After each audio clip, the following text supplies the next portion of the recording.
Please give a nice warm welcome to Jim White. Jim White. So I'd like to give you a little bit of background on this song. In January of 2021, my brothers and my sister and I were clearing out our childhood home to sell it. And my sister found a box in the basement that was filled with my father's World War II letters. These were letters that he had written to his siblings to let them know that what he was doing during the war and to express his pride in being a member of the United States Navy, but also to let them know that everything was okay. You know, he was all right. He was going to be fine. Don't worry about him. What my father couldn't tell them until much later was that the little wooden minesweeper that he was on its way into Normandy for the D-Day invasion. And because that's the way, you know, with an amphibious invasion, the minesweepers go in first, these little wooden ships, and they clear out the mines. And of course they get shot at, and actually the first Americans to die in the Normandy invasion were men on minesweepers.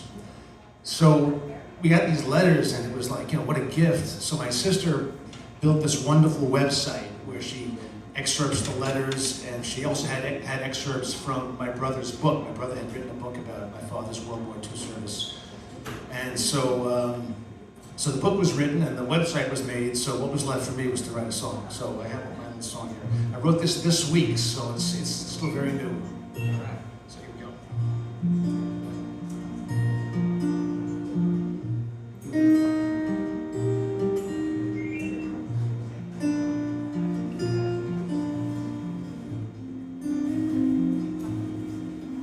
When our fighters landed on June the 6th, 1944,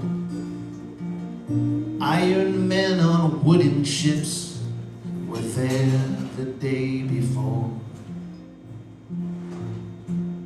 They had crossed the English Channel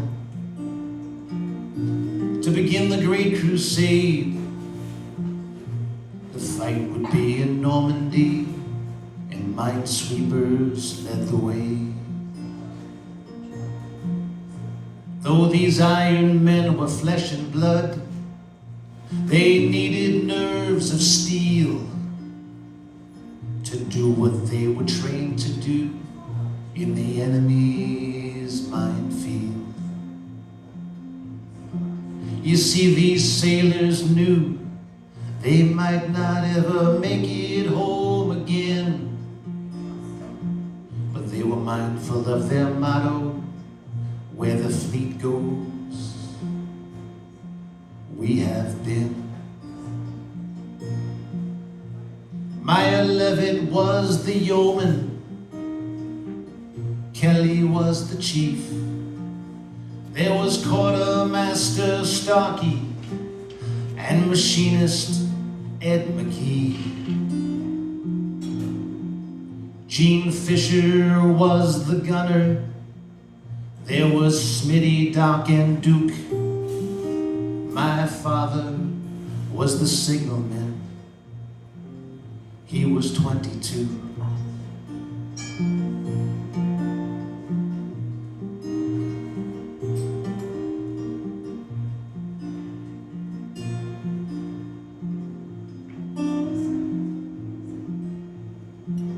Almost 80 years have passed. Those men are all long gone.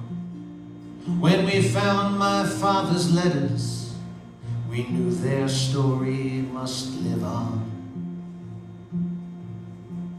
They were the first ones to move forward. They were the first ones at the fray. They were the first to see men perish in the Battle of D-Day.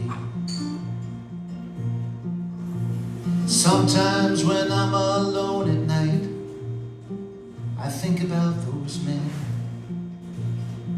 especially my father. I wish he was here again. But when I look over at my children, I can see that he's in them, and I almost hear him whisper, where the fleet goes,